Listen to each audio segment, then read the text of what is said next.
qaar ka mid ah cilmi-diinka iyo cuqaasha iyo waxgaradka deegaanka Buuhoodle ayaa ku baaqay in laga soo qayb galo bisha barakeysan ee Ramadaan awgeed masaajid ka soconaya mid ka mid ah xaafadaha ku yaala magaalada Buuhoodle. Masaajidkan ayaa deegaanka waxaa ka hirgeliyay qaar ka mid ah dhalinyarada deegaanka Buuhoodle lacag ay iska ururiyeen waxaana halka ay soo gaarsiin dhismaha masaajidkaasi. cuqaasha iyo culimadu waxay sheegeen loo baahan yahay in masaajidkan la isbarraaciyo isla markaana xaafad ka mid ah xaafadaha magaalada Buuhoodle masaajidkan baahi weyn u qabto. والصلاة والسلام على رسول الله صلى الله عليه وسلم. مساجد كان أركيسان وحويا ومساجد كويا لمجرد بوهودلة. مساجد كان وحويا حافظ وذكرب كويا لمجرد بوهودلة. وح مساجد كان اسمه سا مارت أنت سوق جارسية لأن يرى حافظ على إسحاق قانتي مركا وحوي هذا وحو مد هل كان وحوكي وحو قبيعها مد دور بلوضة هوش سنة هل كاسي مرة سنة أركيسان مساجدka waxa la doonayaa laga qayb qaato dhalinyarada awoodooda waxay noqotay inta maaragtay aad arkaysaan in dadka muslimiinta ee maaragtay ku nool caalamka iyo meel kasta dal iyo dibadba waxa insha Allah ta'ala la farayaa inay khayrkaas ka qayb qaataan iyo masaajidkaas insha Allah ta'ala hadana waxaan ku soo dhaweynayaa culimada hadda ujeedadu waxay tahay in dadka muslimiinta ah meel walba ay joogaanba loogu yeero in masjidka dhisitaankiisa ay ka qayb qaataan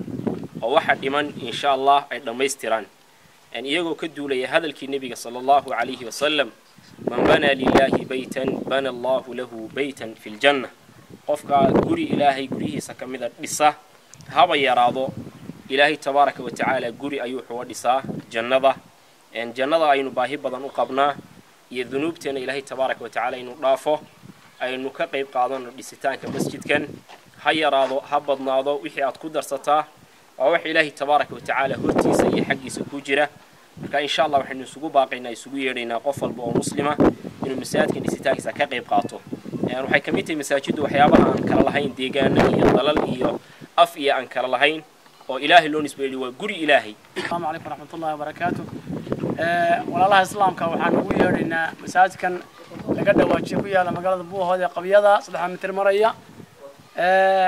waxaan ugu yeedhaynaa dadka walaalaha islaamka meel kasta ay joogaan dal iyo dibad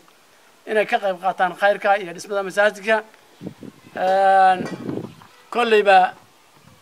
rag baa ku tabcay dhalinyaro khayr Allah siiyo halkan soo gaarsiiyay kulliba maaragtay waxay yiraahdeen talku intaas oo noqdaan waxaan isleeyahay walaalaha khayrka waxa ka siiyeen saasaan aan isleeyahay waxaan oranaynaa dadka mar labaad iyo mar saddexaad ba walaalaha islaamka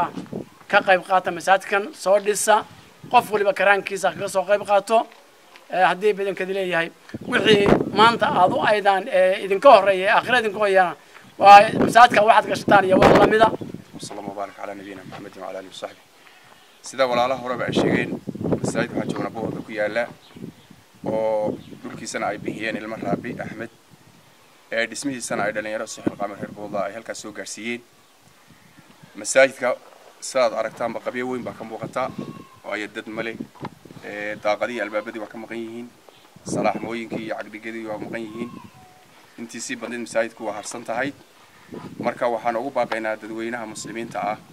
dibadda iyo dalba in ay ka soo qayb qaataan masaajidkaas masaajidku waa sadaqooyinka maguuraanka ah